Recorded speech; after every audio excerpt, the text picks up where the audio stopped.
Mastery isn't just a skill that you obtain, that you work at. Mastery is something that you submit your whole self to, no matter what it is, whether it's being a doctor, a scientist, a nutritionist, a professional athlete. When you want to master something, you have to give your whole being to it. You have to immerse yourself fully in it, right? Because you can only serve one master. Why success is only obtained through submission. Submission to a higher way is the only way to shift a life of difficulty to a life of prosperity. If you want full access to my newsletter on this topic, you'll find it down below in the description. It'll link you to my Substack, where you'll have free access to all of my newsletters. They're all free to read, and paid subscriptions are by choice. Let's get into it. So what I've come to observe within myself and within others, one of the most prominent problems we have when it comes to success is that most of the time we fail to acknowledge the ultimate role divine guidance plays in our life. From us being humans with our senses, we have become so obsessed with physical reality, the things that we can touch, smell, and see, right? But quantum physics reveals physical reality is less than 1% of the whole reality. So it brings about the question, what's real and what's not real? And from us being so obsessed with the physical world, we often rely on personal intellect to solve our problems, which is rational, right? It's logical to do that. But our personal intellect is very limited because it emerges from a finite reality, right? We only know what we know. We can only see what we can see. But the more we realize and the more we resonate with the divinity within ourselves, we can then tune into our higher intelligence that has seen all things and that knows all things. Only if we are faithful and receptive can we receive the knowledge and guidance that will lead us into a complete and perfect direction. One quote from the book, The Game of Life and How to Play It, states, "When a man can say, I desire only that which God desires for me, his false desires fade from his consciousness, and a new set of blueprints is given him by the master architect, the God within. God's plan for each man transcends the limitations of the reasoning mind and is always the square of life, containing health, wealth, love, and perfect self-expression. Many a man is building for himself in imagination a bungalow when he should be building a palace." The Game of Life and How to Play It. Another quote from the book, You Can Get What You Want If You Find It Within Yourself, states, "If our thought is not centered in God, if we have not received him, then we are in the personal consciousness and we are weak. We are weak because we have cut ourselves off from the parent stem. We have not cultivated the Christ. We are, as it were, living in our own strength and having nothing to hold us up." Another big issue that I've come across is that if we do not submit to God, life will not submit to us. We create constant frustration and suffering when we do not humble ourselves in submission to a higher way. The saying, God works in mysterious ways, is so prominent because we don't know what we don't know and we can't see what we can't see. It comes off as mysterious to the ego or the finite mind because we simply don't understand. But to the infinite mind, it's a perfect mathematical sequence of events that leads to this perfect idea or this perfect vision. When we can consistently tune in to the creator of all life, we gain the ability to master and rise above all circumstances and all environments. Where do we find this creator, one may ask? You find them deep within your consciousness, deep within your heart, your spirit, patiently waiting on you to make a decision and liberate yourself. The Holy Quran states, "Yea, whoever submits himself wholly to Allah, and he is the doer of good, he has his reward with his Lord. There is no fear for such, nor shall they grieve." Right? Because when you submit yourself wholly to something that is higher than yourself, it is hard to become distracted and to veer off the path, right?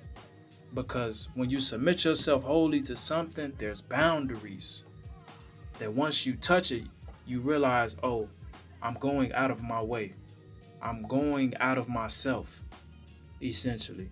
Think about the confidence that's gained from being guided by something that knows everything. So you will be reluctant to worry, to doubt, to fear things that you don't have any knowledge of, but you know a power that does, and that power is within you.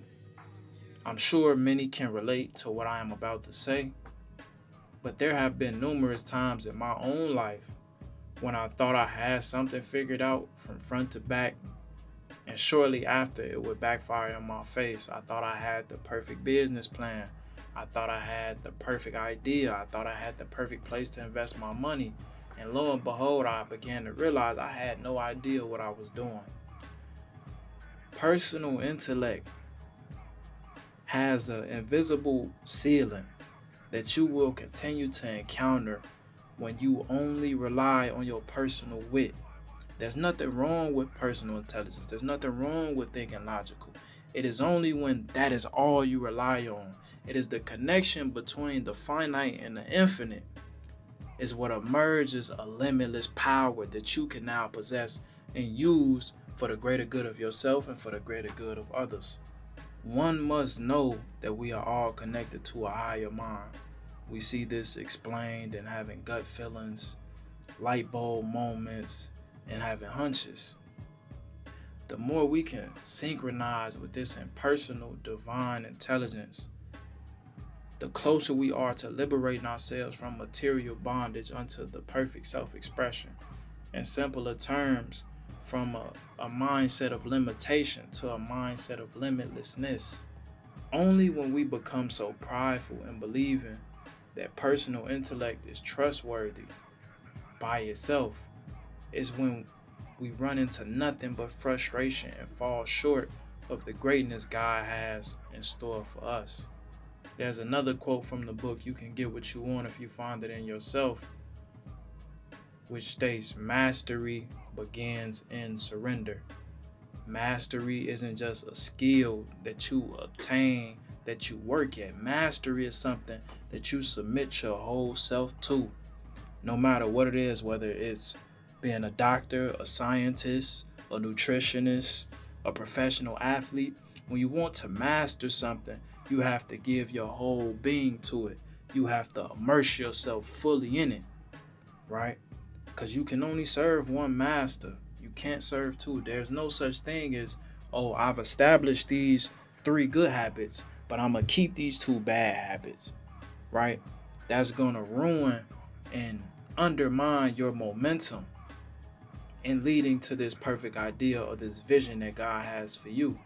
You have to be fully submitted to it in all aspects, in your attention, in your time, your energy, your convictions, your relationships, the things you talk about, all have to surround this ultimate goal, whatever that may be. In my newsletters and in my breakdowns, I usually always put a process where there are steps or things that you can do and add to your life that will benefit you in the ways of bringing about peace and security. Because truthfully, we don't want the thing, we don't want the achievement, we don't want the title. We want the feeling that it brings us, right? And that feeling is peace, security, feeling fulfillment that you're doing the right thing with your time and with your life. So, for the process for this specific newsletter, number 1, practice stillness by sitting in complete silence every day. I would suggest at the minimum 20 minutes, but if you can go much longer than that, an hour, 45 minutes, an hour and 15 minutes, absolutely do it. You will be doing nothing but benefiting yourself. 2, dissolve stubbornness in the mind by being receptive to different possibilities and opportunities. That is the fallacy within personal intellect, is that we become so tunnel vision and so focused on one outcome, on one way to do things, on one study, right? On one perspective, that we close ourselves off to things that may actually improve what we're doing that we don't even consider because we're so focused on this one thing. We have to be receptive to different possibilities, different side quests, different side missions, right? Sometimes God will detour you just to bring you back around to the ultimate goal, and that detour improve the route, improve the fulfillment of the vision, right? It helped you get over some hurdles that you were having trouble with, but you have to be receptive to it, right? You can't judge things by the surface. In the Bible, it says you can't judge things from appearances. So it may not look the prettiest, but it can benefit you in ways you didn't even know until you try it, and until you receive it, and until you experience it. 3, be at peace with or without what you desire, and you will have it. That's real manifestation. Shout out to Nero Knowledge. And that's it for this video. Peace and love.